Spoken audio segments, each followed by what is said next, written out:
നമഃശിവായ. ഏവർക്കും ഹൃദയം നിറഞ്ഞ സ്വാതന്ത്ര്യ ദിനാശംസകൾ. അനേകായിരങ്ങളുടെ സഹനവും ത്യാഗവും കൊണ്ട് ചുവപ്പിച്ച 80ാം സ്വാതന്ത്ര്യദിനം നാം ആഘോഷിക്കുകയാണ്. ഇതിൻ്റെ ഭാഗമായി മാതാ അമൃതാനന്ദമയി മഠത്തിൻ്റെ യുവജന വിഭാഗമായ അയുത് ഓൺലൈൻ പ്ലാറ്റ്ഫോമിൽ ഒരു പ്രസംഗ മത്സരം നടത്തിയിരുന്നു. അതിൽ 40ഓളം പേർ പങ്കെടുക്കുകയും ഇന്ന് ഇവിടെ ആ മത്സരത്തിൻ്റെ വിധി പ്രഖ്യാപനമാണ്. ഇന്നിവിടെ എത്തിച്ചേർന്നിട്ടുള്ള വിശിഷ്ടാതിഥികളെ പരിചയപ്പെടുത്തുന്നു. ശ്രീമതി കൃഷ്ണ ടീച്ചർ, റിട്ടയർഡ് അധ്യാപിക, ആധ്യാത്മിക പ്രഭാഷക, SCERT ടെക്സ്റ്റ് ബുക്ക് നിർമ്മാണ സമിതി അംഗം, അധ്യാപക പരിശീലന വേദികളിൽ ജില്ലാ റിസോഴ്സ് പേഴ്സണായി പ്രവർത്തിക്കുന്നു. കുട്ടികൾക്ക് വേണ്ടി കഥച്ചപ്പ് എന്ന പ്രത്യേക പരിപാടി തയ്യാറാക്കി ജില്ലയ്ക്കകത്തും പുറത്തുമായി 800-ലധികം സ്കൂളുകളിൽ അവതരിപ്പിച്ചിട്ടുണ്ട്. സർക്കാരിൻ്റെ വിവിധ പ്രൊജക്റ്റുകളിൽ റിസോഴ്സ് പേഴ്സണായി പ്രവർത്തിക്കുന്നു. ടീച്ചറെ സ്വാഗതം ചെയ്യുന്നു. ശ്രീ റിജിൻ PR വിദ്യാഭ്യാസ മേഖലയിൽ പ്രവർത്തിച്ചു വരുന്നു. പ്രാസംഗികൻ, പ്രഭാഷകൻ എന്നീ മേഖലകളിൽ തൻ്റെതായ വ്യക്തിമുദ്ര പതിപ്പിച്ചു. അദ്ദേഹത്തെയും ഈ പ്രോഗ്രാമിലേക്ക് സ്വാഗതം ചെയ്യുന്നു. അയുദ്ധ സംഘടിപ്പിച്ച അതിരും ആകാശവും എന്ന പേരിലുള്ള പ്രസംഗ മത്സര പരിപാടിയുടെ മുഖ്യ മാർഗദർശനം നൽകിയത് സംപൂജ്യ സ്വാമിനി അതുല്യാമൃത പ്രാണാജിയാണ്. സ്വാമിനി അമ്മയുടെ വാക്കുകൾ നമുക്ക് ഹൃദയപൂർവ്വം ശ്രവിക്കാം. ഓം അമൃതേശ്വരി നമഃ. വന്ദേ മാതരം. ഇന്ന് ഭാരതം സ്വാതന്ത്ര്യദിനത്തിൻ്റെ 80ാം വർഷം ആഘോഷിക്കുകയാണ്. ഓരോ ഭാരതീയനെ സംബന്ധിച്ചും ആത്മാഭിമാനത്തിൻ്റെയും ആത്മവീര്യത്തിൻ്റെയും ആത്മശക്തിയുടെയും ഓർമ്മ പുതുക്കൽ കൂടിയാണ്. എൻ്റെ ഭാരതം എൻ്റെ അഭിമാനമാണ്, എൻ്റെ ഭാരതം എൻ്റെ ഉത്തരവാദിത്തമാണ്. എല്ലാവർക്കും എൻ്റെ സ്വാതന്ത്ര്യദിന ആശംസകൾ. ഈ സ്വാതന്ത്ര്യത്തിന് വേണ്ടി പോരാടിയ ഭഗത് സിംഗിൻ്റെ ശ്രദ്ധേയമായ ഒരു ഉപദേശമുണ്ട്.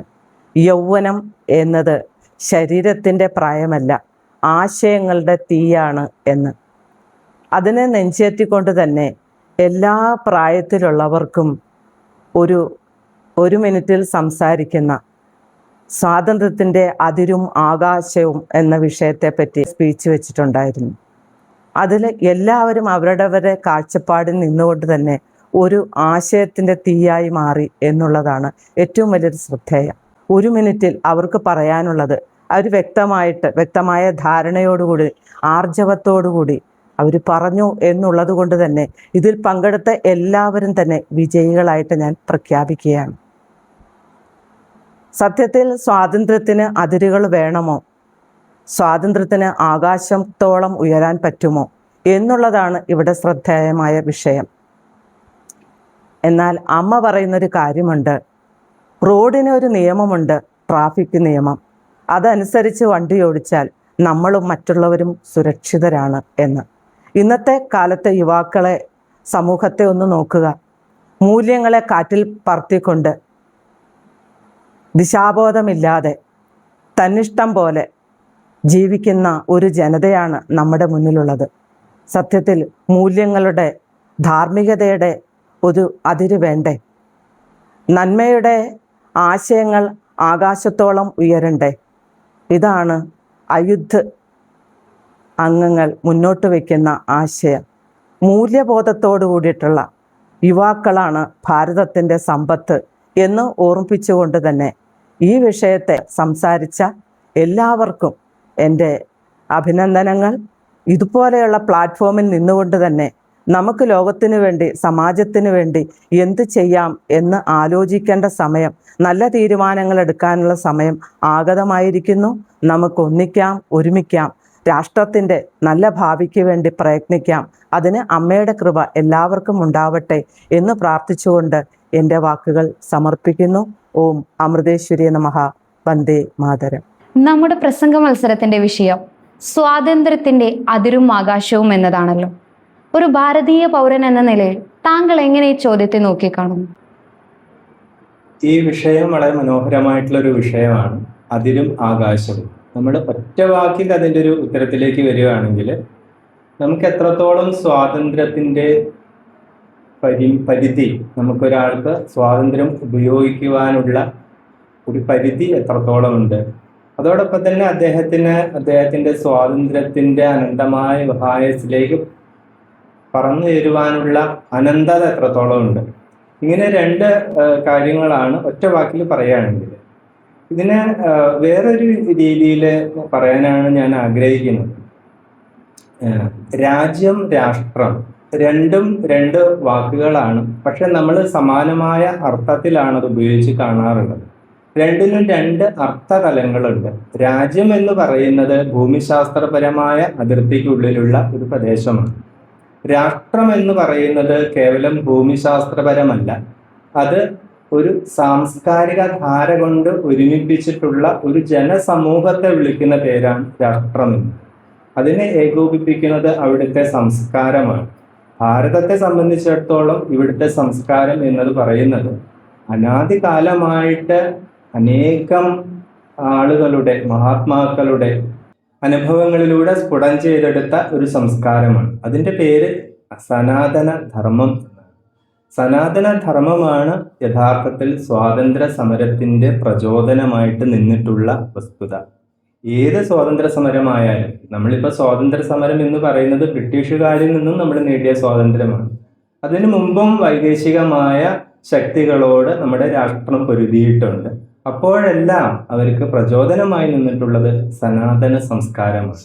ഏത് നാട്ടിൽ നിന്നാണോ സനാതന സംസ്കാരം നഷ്ടപ്പെട്ടത്, അതോടുകൂടി ആ രാഷ്ട്രത്തിൻ്റെ തനിമ നഷ്ടപ്പെട്ടു എന്നുള്ളതാണ് സത്യം. ഭാരതത്തിൻ്റെ സനാതന സംസ്കാരമാണ് ഈ രാഷ്ട്രത്തെ എക്കാലത്തും അതിൻ്റെ പ്രൗഢിയോടും അതിൻ്റെ ഔന്നത്യത്തോടു കൂടി നിൽക്കുവാൻ വേണ്ടി സഹായിച്ചിട്ടുള്ളത്. യഥാർത്ഥത്തിൽ അതിരും ആകാശവും എന്ന് പറയുന്നത് നമ്മുടെ സംസ്കാരത്തെ സംരക്ഷിക്കുക എന്നുള്ളത് കൂടിയാണ്. സംസ്കാരത്തെ നഷ്ടപ്പെടുത്തിയിട്ട് ഏതെങ്കിലും ഒരു സ്വാതന്ത്ര്യ സമരത്തെ ആഘോഷിക്കുന്നത് ഈ അതിരും ആകാശവും എന്ന് പറയുന്ന നമ്മുടെ ഈ ഒരു വിഷയത്തോട് നീതി പുലർത്താത്തതാണ്. സംസ്കാരത്തെ നഷ്ടപ്പെടുത്തിയിട്ട് ഒരിക്കലും ഒരു രാഷ്ട്രത്തിന് മുന്നോട്ട് പോകുവാൻ സാധ്യമല്ല. അപ്പോൾ സംസ്കാരത്തെ സംരക്ഷിക്കുക എന്നുള്ളതും കൂടെയാണ് സ്വാതന്ത്ര്യത്തിൻ്റെ അതിരും ആകാശവും എന്ന് പറയുന്നതിലൂടെ നമ്മൾ ഈ പരിപാടി കൊണ്ട് ഉദ്ദേശിക്കുന്നത്. നന്ദി റജിയേട്ടൻ. ടീച്ചർ, ഈ മത്സരത്തിലേക്ക് വന്ന പങ്കാളിത്തത്തിന്റെ അടിസ്ഥാനത്തിൽ അവരുടെ ചിന്തകൾ, അതായത് നമ്മുടെ മത്സരാർത്ഥികളുടെ ചിന്തകൾ നമ്മുടെ രാജ്യത്തിന് പ്രത്യാശ നൽകുന്നതാണോ? തീർച്ചയായും. മത്സരാർത്ഥികളെല്ലാവരും തന്നെ ഒരുപാട് പ്രത്യാശകൾ പങ്കുവെച്ചുകൊണ്ടാണ്, ഒരുപാട് ആശയങ്ങൾ പങ്കുവെച്ചുകൊണ്ടാണ് അവരുടെ ആ പ്രസംഗ മത്സരത്തിൽ അവരെ സാന്നിധ്യം ഉറപ്പിച്ചത്. അതിരുകൾ നിശ്ചയിക്കപ്പെടേണ്ടതുണ്ട് എന്ന് പറയാൻ ആർജവം കാണിക്കുന്ന, അതേസമയം അനന്തമായ ആകാശത്തോളം സ്വാതന്ത്ര്യത്തെ അനന്തമായ ആകാശമായിട്ടോട് ഉപമിച്ചുകൊണ്ട് പറയാനും, എന്നാൽ ഈ അനന്തതയ്ക്കൊക്കെ തന്നെ അതിരുകളും നിശ്ചയിക്കപ്പെടേണ്ടതുണ്ട് ചില ഇടങ്ങളിൽ. അതായത് അതിരുകൾ പലപ്പോഴും അരുതുകളാണ് എന്ന ബോധ്യം ഊട്ടിയുറപ്പിക്കുന്ന രീതിയിലൊക്കെ പ്രസംഗത്തിൽ കേട്ടു. വളരെ സന്തോഷം തോന്നി. കാരണം ഇത്തരത്തിലൊക്കെ നമ്മുടെ ഒരു രാഷ്ട്രബോധത്തെക്കുറിച്ച്, ഒരു സാമൂഹിക ബോധ്യത്തെക്കുറിച്ച്, അവനവനെ തന്നെയുള്ള ഒരു ബോധ്യത്തെക്കുറിച്ചൊക്കെ സംസാരിക്കാൻ പ്രാപ്തമാകുന്ന ഒരു യുവതലമുറ നമുക്ക് വളർന്നു വരുന്നു എന്നത് തീർച്ചയായിട്ടും പ്രത്യാശാജനകം തന്നെയാണ്. മത്സരാർത്ഥികളെല്ലാവരും 1 മിനിറ്റ് ആണ് അവർക്ക് അനുവദിച്ച സമയമെങ്കിൽ ആ 1 മിനിറ്റിൽ നിന്നുകൊണ്ട് നമ്മളുടെ സ്വാതന്ത്ര്യം നമ്മൾ ഏത് പ്രകാരത്തിലാണോ പ്രയോജനപ്പെടുത്തുന്നത് അതേ പ്രകാരത്തിൽ തന്നെ നമ്മൾ അരുതുകളെയും അനുസരിക്കേണ്ടതുണ്ട് എന്ന് പറഞ്ഞു വെക്കുകയാണ്. കാരണം സ്വാതന്ത്ര്യം എന്നത് മറ്റുള്ളവരുടെ ജീവിതത്തെയോ ചിന്തകളെയോ മറ്റുള്ളവരുടെ സ്വാതന്ത്ര്യത്തെയോ ഹനിക്കാത്ത ഒരു സ്വാതന്ത്ര്യ ബോധ്യത്തിലേക്ക് മനുഷ്യൻ ഉയരുമ്പോഴാണ് അവിടെ നല്ല ഒരു രാഷ്ട്രം ഉണ്ടാകുന്നത്, അവിടെ നല്ലൊരു ജനത ഉണ്ടാകുന്നത്, അവിടെ നല്ലൊരു സംസ്കാരം ഉണ്ടാകുന്നത് എന്നൊക്കെ പറഞ്ഞു വെക്കുന്ന കുട്ടികളെയും ഒക്കെയാണ്, യുവതലമുറയെയും ഒക്കെയാണ് ആ മത്സരത്തിൽ കാണാൻ സാധിച്ചത്. ഏറെ സന്തോഷം തോന്നി. നന്ദി ടീച്ചർ. ആവേശോജ്വലമായി നടന്ന ഈ മത്സരത്തിന്റെ വിധി നിർണയത്തിലേക്ക്? ആശയ സമ്പന്നത കൊണ്ടും അവതരണ മികവ് കൊണ്ടും ഏറെ ഹൃദ്യമായ ഒരു മത്സരം തന്നെയായിരുന്നു ഈ ഓൺലൈൻ പ്രസംഗ മത്സരം എന്ന് പറയാതെ വയ്യ. കാരണം അതിൽ പങ്കെടുത്ത 40ഓളം പങ്കാളികൾ ഉണ്ടായിരുന്നു. പങ്കാളിത്തം കൊണ്ട് സമ്പന്നമാണ് എന്ന് പറയണം. അതുമാത്രമല്ല, പല പ്രായത്തിലുള്ള, എനിക്ക് തോന്നുന്നു ഒരു 6 വയസ്സുകാരൻ മുതൽ 60 വയസ്സിനോടടുത്ത ആൾ വരെ ഒരുപോലെ ഇതിനോട് നീതി പുലർത്തിയാണ് ഈ വിഷയത്തെ കൈകാര്യം ചെയ്തത്.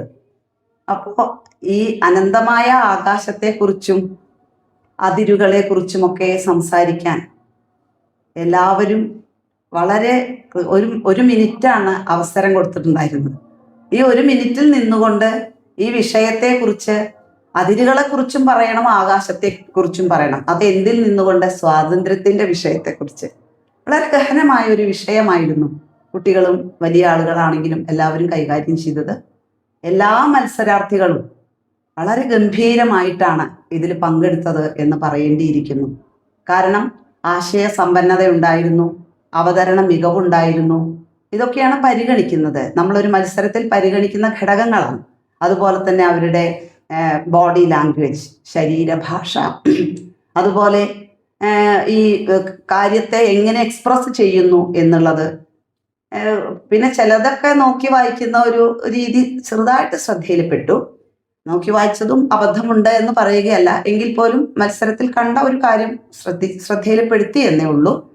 അപ്പൊ ഈ രീതിയിൽ കുറഞ്ഞ സമയത്തിനുള്ളിൽ വലിയ വലിയ ആശയങ്ങളെ മനുഷ്യന്റെ ചിന്തയിലേക്ക്, സമൂഹത്തിലേക്ക് എല്ലാം എത്തിച്ച ഇതിൽ പങ്കെടുത്ത എല്ലാ മത്സരാർത്ഥികളെയും വളരെ സന്തോഷപൂർവ്വം, സ്നേഹപൂർവ്വം അഭിനന്ദിച്ചു കൊള്ളട്ടെ. പിന്നെ ഒരു മത്സരം എന്ന നിലയ്ക്ക് നമുക്ക് അതിൻ്റെ ചില മാനദണ്ഡങ്ങൾ പരിഗണിച്ചുകൊണ്ടാണ് അതിൽ വിധി നിർണയം നടത്തിയത്. അത് അങ്ങനെയാണല്ലോ ചെയ്യാൻ കഴിയുള്ളൂ. അപ്പോൾ അങ്ങനെ വെച്ച് നോക്കുമ്പോൾ ഒരു 10 പേരെ പരിഗണിച്ചിട്ടുണ്ട്. അതിൽ നിന്ന് 1-ാം സ്ഥാനം, 2-ാം സ്ഥാനം, 3-ാം സ്ഥാനം എന്ന രീതിയിലാണ് കണ്ടെത്തിയത്. അപ്പം ഞാൻ ഏറ്റവും ആദ്യം പരിഗണിക്കപ്പെട്ട 10 പേരുടെ ലിസ്റ്റ് വായിക്കുകയാണ്. ഒന്ന് ശ്രദ്ധിക്കണേ. നൈനിത നിവേദ്, തീർത്ഥ P, Akshay Babu, Avani, Mahadev TM, Neha AK, Abhinav PP, Sreenanda C, Aishwarya Lakshmi, Tejaswini. ഇത്രയും പേരാണ് പരിഗണിക്കപ്പെട്ടത്. 10 പേരെ പരിഗണിച്ചിട്ടുണ്ട്. ഇതിൽ നിന്ന് പിന്നെ അതുപോലെ തന്നെ സ്പെഷ്യൽ ആയിട്ട് എന്താ പറയുക, രണ്ട് കുട്ടികൾ, ചെറിയ കുട്ടികളെ LP വിഭാഗത്തിൽ നിന്ന് പങ്കെടുത്ത, എനിക്ക് തോന്നുന്നു ഒരു 6 വയസ്സ് 8 വയസ്സ് അങ്ങനെയൊക്കെ പ്രായമുള്ള 2 കുട്ടികളെ ശ്രദ്ധിക്കാം. 2 കുട്ടികൾ, ചെറിയ കുട്ടികൾ പങ്കെടുത്തിട്ടുണ്ട്. അവരെ നമുക്ക് പ്രോത്സാഹിപ്പിക്കാതെ ഒരു മാർഗവുമില്ല. ആ കുട്ടികൾക്ക് പ്രോത്സാഹനം എന്ന നിലയ്ക്ക് ആ കുട്ടികളുടെ പേരുകൂടി പരിഗണിച്ചിരിക്കുകയാണ്. മാളവിക ദീപേഷ്, രുദ്ര മഹാദേവ് എന്നതാണ് ആ കുട്ടികളുടെ പേര്. ഇനി ഇതിൽ നിന്ന് ഇവരെ പരിഗണിക്കപ്പെട്ടവരാണ്, അവർക്ക് സമ്മാനങ്ങൾ ഉണ്ടായിരിക്കും. ഇതിൽ നിന്ന് സ്ഥാനത്തിലേക്ക്, 1-ാം സ്ഥാനത്തിലേക്ക് അങ്ങനെ കടന്നു വന്നവരുടെ പേരുകൂടി ഒന്ന് പറയാൻ ആഗ്രഹിക്കുകയാണ്. 3-ാം സ്ഥാനത്തേക്ക് പരിഗണിച്ചിട്ടുള്ളത് ശ്രീനന്ദ കുന്നുംപുറം താനും. 2-ാം സ്ഥാനം നേടിയത് ഐശ്വര്യലക്ഷ്മി കുറ്റിപ്പാല എടപ്പാൾ. 1-ാം സ്ഥാനത്തിന് അർഹമായത് മഹാദേവ് TM, പൂങ്കുന്നം തൃശ്ശൂർ. വിജയികൾക്ക് പ്രത്യേക അഭിനന്ദനങ്ങൾ അറിയിക്കുന്നു. അതോടൊപ്പം തന്നെ പങ്കെടുത്ത എല്ലാ മത്സരാർത്ഥികൾക്കും അമ്മയുടെ പേരിൽ സ്നേഹവും സന്തോഷവും അഭിനന്ദനങ്ങളും അർപ്പിച്ചു കൊള്ളട്ടെ. ഓം നമഃ ശിവായ. ഭാരതം സ്വാതന്ത്ര്യത്തിൻ്റെ 80ാം വാർഷികം ആഘോഷിക്കുന്ന ഈ വേളയിൽ അയോധ്യ താനൂര് സംഘടിപ്പിച്ച സ്പീക്ക് വിത്ത് നാഷൻ എന്ന മത്സരം വളരെ ഗംഭീരമായിട്ട് ഇവിടെ അവസാനിക്കുകയാണ്.